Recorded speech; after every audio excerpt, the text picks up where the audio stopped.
అత్త విన్నావా? వదిన పాలు పోసేదానికి పుట్ట కోసం అడిగితే పావుని అడిగిందని రచ్చ చేస్తా ఉండవు. ఏందత్త ఇదే? రే నువ్వు నోర్మీరా. రే అర్జున్, సత్యంగా చెప్తుండాను, పాము కోసమే అడిగుండాదిరా. ఇప్పుడేమో మాట మారుస్తుండాది. మాట మార్చాల్సిన అవసరం నాకేంటి పిన్ని? నేను నిజంగా పుట్టు కోసమే అడిగాను. మీ అక్క చెల్లెళ్ళకి అవకాశం ఇయ్యాలే గాని మాట్లేంది మనుషుల్నే మారుస్తారు.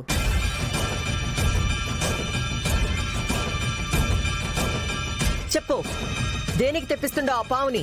నీ ఫోన్ ఇట్టతే. ఎవరికి చేసినావో ఇప్పుడే తెలుస్తాను. ఫోన్ ఇవ్వు. ఇవ్వంటుండానా ఫోను? అయ్యో ఇక చాలే ఆపత్తా. మాట్లాడడానికి కూడా అర్థం ఉండాలి. పావులు తెప్పించి ప్రాణాలు తీయాల్సిన అవసరం దుర్గకి లేదు.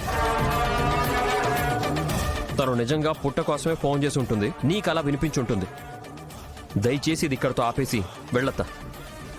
పుట్ట కోసం అయితే సరి. నా కుటుంబానికి ఏమైనా ప్రమాదం జరిగినాదా నీ అంతు చూస్తా.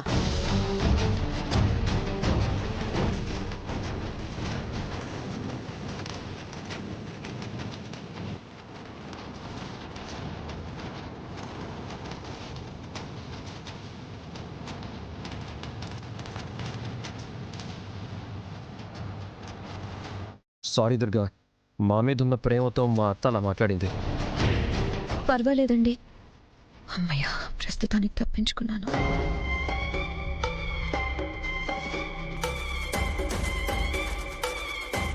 రే వరుణ్, నువ్వు వర్ష కలిసి శోభనం గది రెడీ చేయండి.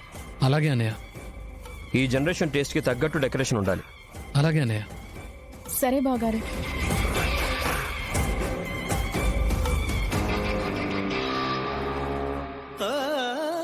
ఏంటి బెట్రో, రెడీయా? ఏంట్రా రెడీ అయ్యేది కోటరుగా? ముందు మీ అన్న శోభనం గురించి ఆలోచించు. ఏదో ఒకటి చేసి ఈ శోభనం ఆపాలి. దేవుడా, నువ్వే ఏదో ఒక మార్గం చూపించాలి.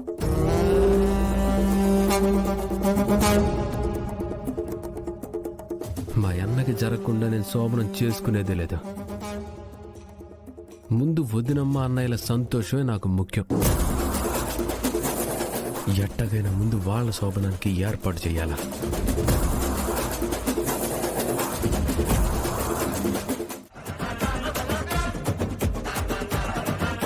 హర హర మహాదేవ, హర హర మహాదేవ. అది ఇడిచిపెట్టి మీ ఇష్టానికి మీరు శోభనం ఏర్పాటు చేస్తే శుభఘట్టా జరుగుతుంది.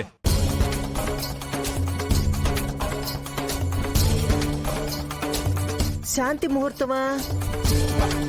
ఇంకెవరికి పెట్టాలి సామి? చెట్టంత కొడుకు ఇంట్లో ఉన్నాడు కదా, పెద్ద కొడుకు. ఆయన నిడిచిపెట్టి చిన్న బిడ్డకు శోభనం చేస్తా ఉండారా? అట్టంతా చేస్తే ఇంకా శుభఘట్టా జరుగుతుంది. అవునా సామి? అట్లా చేయకూడదంటారా? మరి ఇప్పుడు ఏం చెయ్యాలా? ఇంట్లో ఎలాంటి ప్రమాదాలు జరగకూడదు. అందరూ సంతోషంగా ఉండాలా.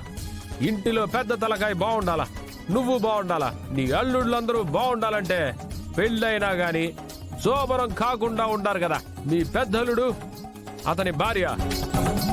వాళ్ళకి ముందు శోభనం ఏర్పాటు చేయాలా.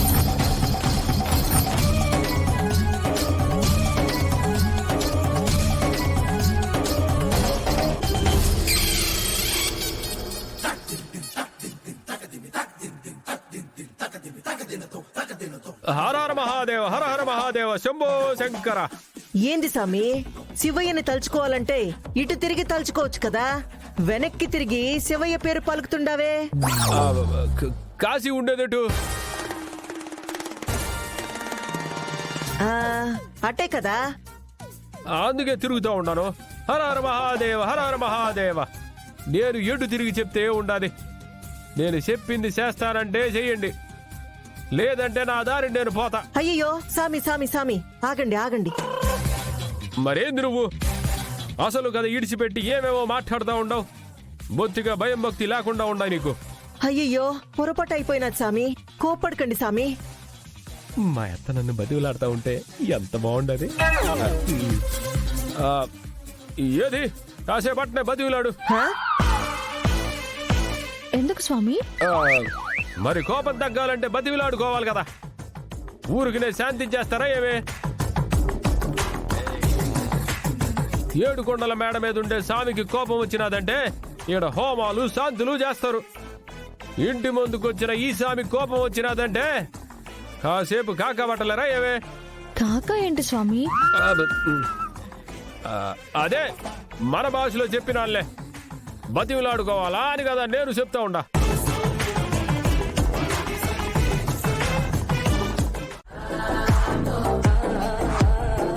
హర మహాదేవ శంభో శంకర శంభో శంకర. అట్నే సామి, మీరు చెప్పినట్టే ఏర్పాటు చేస్తును.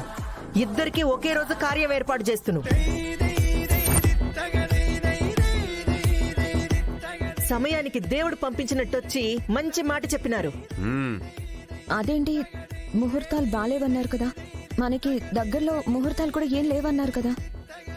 ఎవరు మా చెప్పినదే? ప్రతి దినము మంచి దినమే. పొద్దున్నే లేచి దేవుడికి దండం పెట్టుకుని పనులు మొదలు పెడతాం. ఎందుకు? ప్రతిరోజు మంచి రోజు చెయ్యయ్యా అని కదా. అట్నే ఈ రోజు మంచి రోజు అనుకుని ముహూర్తాలు పెట్టించేయడమే. ఖచ్చితంగా శోభనం జరగాలన్నట్టు మాట్లాడుతున్నాడు. అసలు ఈ స్వామి ఎవరో ఇప్పుడే రావాలా? ఈ పొద్దుైతే శోభనానికి ఏర్పాటు చేస్తా ఉంటారు కదా. మీరు చెప్పిందాక చేయకుండా ఉంటామా సామి?